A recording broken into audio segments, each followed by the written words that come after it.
video kali ini kita akan membahas studi kasus tentang UMKM biar nggak pantau dengan kata pajak. Oke, kenalin, ini Kak Adi.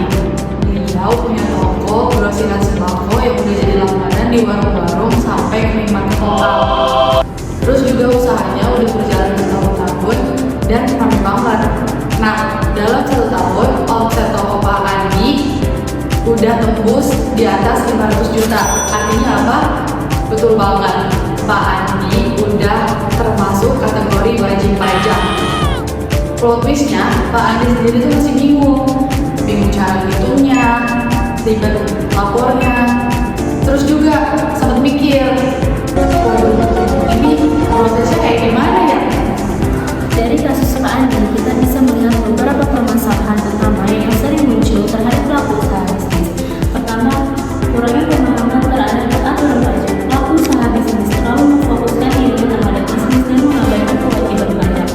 Kedua, adanya rasa salah dalam laporan. Ini justru membuat mereka menghindari, bahkan tidak melaporkannya sama sekali. Padahal omset besar seperti Pak Andi sudah termasuk wajib pajak, tidak bisa dihindari. Ini bukan pilihan, tapi kewajiban. Aduh, bagaimana ini hitungannya?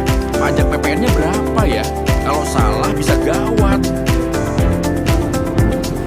Tapi tenang dulu, buat pelaku UMKM seperti Pak Adi, itu nggak serumit bikin skripsi kok. Jadi gini, UMKM itu ada namanya PPh final, tarifnya 0,5%.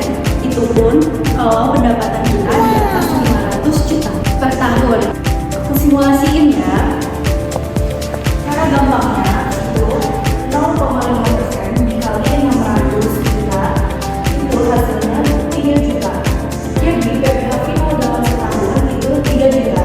Sedangkan dalam bulan itu dibagi 12 bulan, itu hasilnya 250.000.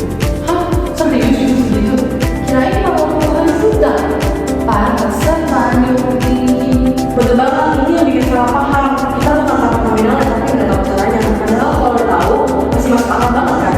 Terus kalau misalnya Pak Andi tetap gak mau bayar pajak, emang itu apa?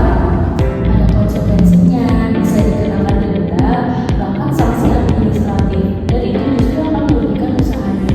Selain itu, walaupun jadi susah urus administrasinya, mau ngajuin pun ke bank, mau bisa masuk ke urus besar itu juga harus laporan dan juga kesempatan lewat itu saja. Solusinya sebenarnya cukup gampang. Pak Andi bisa mulai dengan mencatat omset, memahami tarif pajak, serta menggunakan layanan digital seperti FB. Jika masih bingung, bisa konsultasi langsung ke petugas pajak atau ke konsultan. Nah, pajak tidak bisa dihindari, tapi dipahami dan dijalankan dengan benar.